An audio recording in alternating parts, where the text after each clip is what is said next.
كاينش الشعبي. شكون اللي كان يغني الشعبي؟ رحمه الله الاول اللي بدا في الشعبي هو حسين السلاوي، راسي وما داز عليك وباقي صافي. شكون اللي كان في الشعبي؟ كان شي شعبي؟ ما كانش الشعبي في المغرب، كانوا البريولات، غنيوات دي 3 مينوت 4 مينوت ملحنين يهود مغاربه والجزائريين، وكانوا كيجيو من الجزائر ذاك الاغاني كيجيو المغرب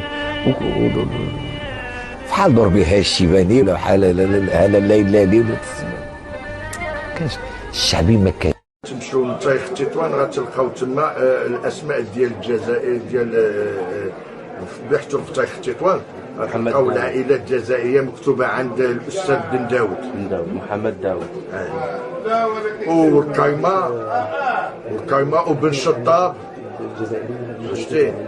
واول واحد اللي دخل العود للتطاول هو ولاد بن عبد اللطيف. هادو ولاد بن عبد اللطيف عندهم الزاويه ديالهم او عندهم الشيخ ديالهم هو في العاصمه. هادو غراند ايشانج بين الجيري اي لو ماروك. كاين بزاف هما ديال الاغاني حتى هما اللي هما كنغنيوهم في العراسات بحال زين اللي عطاك الله. شحال من واحد كيصحاب واش مغربيه هي اغنيه جزائريه. صافي دابا ما تبقاش تهضر معنا سالينا كاع. هي الضرب الغرناطي يعني هي مستحدثه في المغرب، وانه معروف في المغرب بالدزيري او الجزائري، يعني اصل التسميه. المغاربه تسميه هذا التراث بالدزيري هو ناتج عن تأثير الجزائر في المغرب، في تأثير الجزائر في المغرب من خلال بعض المعلمين الذين كانوا يتوافدون على المغرب، وخصوصا مثل مسان مثلا. يمكن أن نستحضر هنا علما، وهو محمد بن غبريط، قدم إلى المغرب في العقد الثالث 1923 24 25 وأسس مدرسة لتعليم الطرب الغرناطي في الرباط. وهذا شكون هو احسن واحد غنى الراي في التاريخ؟ واش الشاب خالد، الشاب مامي، الشاب حسني، ولا الشاب بلال؟ هادو اللي ذكرت لك شكون هو احسن واحد غنى فن الراي؟ شاب حسني. اولا لحقاش انا كنغني باللهجه ديال الراي الجزائريه، سي تو افي نورمال باسكو لو راي كيتغنى باللهجه الجزائريه، وباش يتاكدوا الناس انا مغربي من وجده. ولكن بالنسبه لي بحال حنا خوت، كي مغربي كي جزائري كي تونسي، تحيه العالم كله. انا جزائري 100%. هذه راه باينه. كيفاش غنقولوا حنا اغنيه الراي مغربيه؟ ما عندها حتى يعني كما كنقولوا حنا بحكم المنطقه الشرقيه كمدينه وجده وبركان هادو قرابين الجزائر. وشحال هذه يعني ما كانش حدود بين المغرب والجزائر، ديجا راه كان شيء منتشر بزاف.